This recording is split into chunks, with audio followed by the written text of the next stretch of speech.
¿Qué está pasando en Chile un día después de que ya se confirma la victoria de Gabriel Boric y quien estará ya llegando a la presidencia de ese país a partir de marzo? 11 de marzo es la fecha, pero hoy los mercados están hablando y queremos hacer sentido de este tema con el economista Sebastián Edwards de UCLA, expresidente también o ex jefe para América Latina del Banco Mundial. Gustazo saludarte. No quiero quitar más tiempo. Quisiera que nos explicaras cuáles son esos temores que tú estás viendo ya reflejarse hoy y si son fundados o no, Sebastián. Gaby, ¿cómo estás? Un gusto verte como siempre. Bueno, el triunfo de Gabriel Boric, el candidato de la izquierda, es complicado darle un adjetivo. Hay gente que se refiere a la izquierda radical o la izquierda extrema para diferenciarla con la izquierda más tradicional. Yo prefiero decirles izquierda-izquierda. Y el triunfo estaba, como decía, esperado. Lo que no estaba esperado fue la holgura con el que se produce.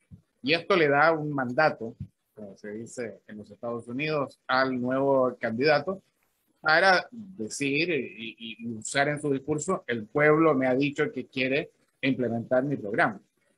Y ese programa es un programa que introduce cambios en la economía, o que quiere introducir cambios muy importantes, incluyendo en el sistema de pensiones, en el sistema de salud, en el sistema de impuestos, en el sistema de relaciones internacionales, en una gama de aspectos, y eso es considerado negativo para el desarrollo de muchas empresas privadas, y por tanto la bolsa ha caído fuertemente y el dólar se ha disparado, no tanto como algunos pensaban, pero sí fuertemente. Ahora, si uno suma al hecho que el precio del cobre, la principal exportación de Chile, ha estado muy elevado, el dólar debería estar hoy día en 650 pesos por dólar y está en 860 pesos. Es decir, esta brecha es un tema político, y ese tema político se llama Gabriel Boric. Ok, ¿qué de las promesas de lo que es la agenda de Gabriel Boric, de las promesas se pueden realizar porque hay con qué realizarlas y cuáles no? Y el factor político, como sabes, América Latina tiene un problema en 2022 mucho de gobernabilidad, de la polarización. Háblame de estos dos factores, Sebastián. Bueno, empecemos por el tema político. El sistema político actual chileno, y hay que recalcar actual por las razones que voy a mencionar en un segundo, elige al Parlamento, la mitad del Senado y toda la Cámara Baja, en la primera vuelta presidencial. Por tanto, el Parlamento ya había sido elegido, y en ese Parlamento la izquierda, sumando la izquierda tradicional y la izquierda, no suman mayoría. Por tanto, Boric va a ser un presidente sin un Parlamento a su favor, lo cual dificulta enormemente hacer cualquiera de los proyectos que son más importantes, más profundos, más radicales. Ahí ya tenemos un problema. El segundo problema es que además Chile tiene una convención constitucional que está reescribiendo la Constitución. En la discusión y en el debate presidencial de las últimas semanas, la convención como que fue desapareciendo poco a poco, pero van a volver y no van a claudicar sobre la idea que ellos tienen un poder enorme, que es cambiar a Chile a través de una nueva constitución. Por tanto, vamos a tener una lucha del Ejecutivo con un presidente nuevo, con ideas muy de izquierda, un Parlamento que está empatado y empantanado, mitad y mitad, y una constituyente más a la izquierda que el presidente, que quiere decir todo el poder para nosotros. Y este es un cóctel de mucha incertidumbre. Y la incertidumbre, como tú sabes mejor que yo, Gaby, es muy mala para los mercados. Ahora, de lo que ha prometido, ¿qué de lo que ha prometido realmente necesita Chile para seguir progresando, para mantenerlo ganado hasta ahora y avanzar en seguir conquistando más prosperidad, más igualdad social, etcétera? Hemos hablado de muchas medidas que se han tomado, hablamos hasta de un cuarto retiro, por ejemplo, de fondos con el impresionante crecimiento que ha tenido la economía chilena en su recuperación vis a vis otras economías de la región, Sebastián. ¿Qué sí se puede hacer y qué realmente dentro de lo que está proponiendo no necesita Chile, en tu opinión? Bueno, yo creo que lo más importante que hemos visto en las últimas horas es el discurso del presidente electo, en la noche del triunfo. Y ahí hay dos pasajes que para mí son esenciales. El primero es que dijo, vamos a avanzar pasito a pasito. Y lo dijo en diminutivo, pasito a pasito. Y luego, en otra parte del discurso, dijo, vamos a subir un peldaño de la escalera a la vez. Es decir, la gradualidad la tiene incorporada, creo yo. Y dentro de lo que se necesita o lo que el clamor popular, lo más importante es mejorar las pensiones. Se ha transformado en una bandera de lucha y dentro de esa opción, lo esencial, en mi opinión, es aprobar un proyecto que todos los candidatos y también el actual gobierno han puesto sobre la mesa, que es una pensión básica universal. Y esa pensión básica universal sería pagada en la línea de la pobreza o un poco más arriba a toda persona mayor de 65 años, independientemente de su historial laboral.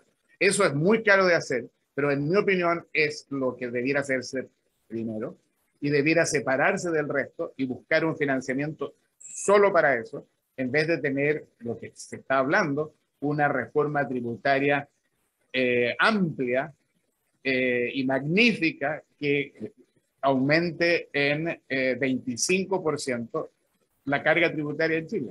Eso no va a pasar el Congreso.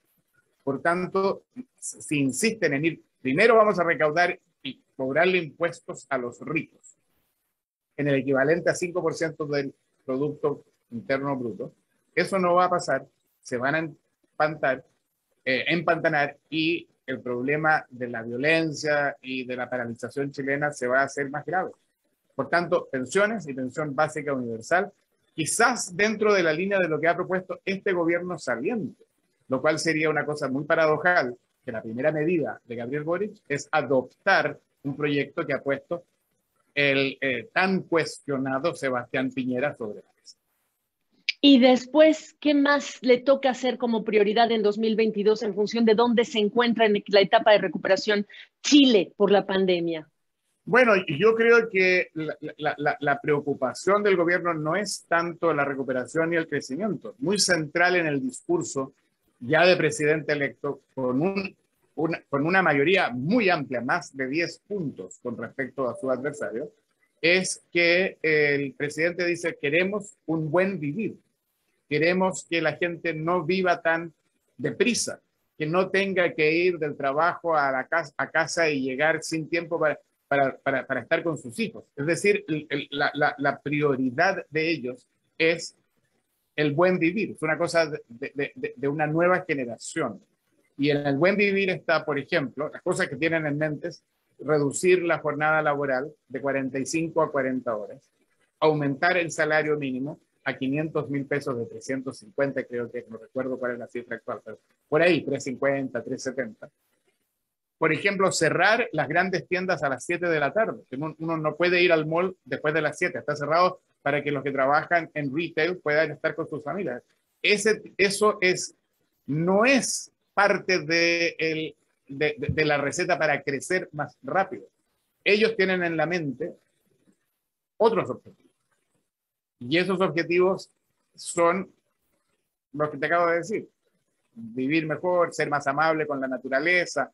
En la Constitución constituyente, no sé si lo has escuchado, se está hablando cuáles son los derechos de las rocas, de las piedras, de los árboles. Tienen derechos.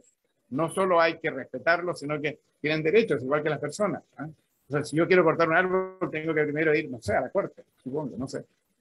Bueno, por lo que me estás diciendo, el mensaje puede ser mixto entre lo que está diciendo ya hoy el presidente electo Boric y la gradualidad y lo que estás viendo que se prometió. A alguien le va a quedar mal, si es que hablamos de la izquierda, a alguien le va a tener que quedar mal, no puede quedar bien con todo el mundo. Si tuvieras que caracterizar 2022 y lo que se viene en ese inicio, ¿cómo cerrarías esta conversación, Sebastián Edwards? ¿Y qué recomendaciones tienes para este nuevo gabinete, el nuevo ministro de Hacienda, etcétera, que va a tomar el cargo en marzo en función de lo que tú sabes que requiere tu país? Bueno, no sabemos quién va a ser el nuevo ministro, no sabemos para qué lado se va a inclinar el presidente electo. Lo que todo el mundo con cierta experiencia le ha dicho es que tome, nombre en ese importante puesto a alguien con historia y que hay pragmático y que haya vivido lo que es manejar las finanzas de un país. Y ahí hay algunos nombres de ciertas personas. Ojalá que se vaya en esa dirección. Lo más importante es lograr certidumbre y tranquilidad, tanto desde el punto de vista de la violencia que ha estado en las calles, que ha sido muy generalizada y muy persistente, como desde el punto de vista de saber cuáles van a ser los impuestos durante los próximos 2 o 3 años, cuáles van a ser las políticas básicas, cuáles van a ser las restricciones y los nuevos regulaciones desde el punto de vista medioambiental, cuál va a ser el nuevo salario mínimo, cuál va a ser las nuevas cargas tributarias y de otro tipo que va a tener que soportar la empresa. Se habla de subir en 6 puntos de la nómina la contribución de las empresas a la seguridad social. Eso se va a hacer de a poco, se dice, pero saber exactamente cómo va a funcionar. Todo eso es muy importante, con prioridad número 1, en mi opinión, la pensión básica universal. Oye, y viendo ya esto para cerrar tu último comentario, es un presidente electo muy joven. En términos de generación y lo que le representaría a Chile, y quizá en el contexto latinoamericano, ¿qué dirías como chileno, Sebastián Edwards? Bueno, creo que Chile en los últimos 40 años ha sido un país que ha ido marcando tendencia, en cierto modo, ¿no? Tal como California dentro de los Estados Unidos ha marcado tendencia durante los últimos 80 años o algo así. Y Chile fue el primer país en tomar una actitud pro globalización, pro mercado, y eso tuvo un rédito muy alto. Y Chile pasó de ser un país que hace 35 años tenía el mismo ingreso per cápita que el Ecuador, y hoy día Chile tiene el doble que Ecuador. Y ahí tenemos un país como Ecuador, un país magnífico, muy rico, con gente muy, muy especial, pero que tiene una proyección latinoamericana, y Chile lo dobla en una generación. Y ahora ha llegado el momento, creo yo, en que ese enfoque que muchos o algunos llaman neoliberal tiene que humanizarse en cierto modo y tiene que mejorarse. Y lo que esta nueva generación está proponiendo es más que eso, es terminar con el proyecto neoliberal, y creo yo que ese es un error. Y espero que en estos años en que van a estar en el poder empiecen a darse cuenta que hay mucho del llamado proyecto neoliberal que es rescatable y que debe ser mantenido, y que al mismo tiempo la humanización es muy importante, agregándole derechos sociales, agregándoles un enfoque más inclusivo de la sociedad y más tolerancia con respecto a minorías, tanto étnicas como de sexuales, el rol de las mujeres y todo lo demás. ¿A ti no te han llamado? A mí no me han llamado y no me van a llamar tampoco. Yo tengo mi domicilio en California, donde estoy muy cómodo. Te mando un abrazo, felices fiestas, gracias siempre por tu tiempo y tu disponibilidad. Gracias, Gaby, un gusto verte como sea. Igualmente.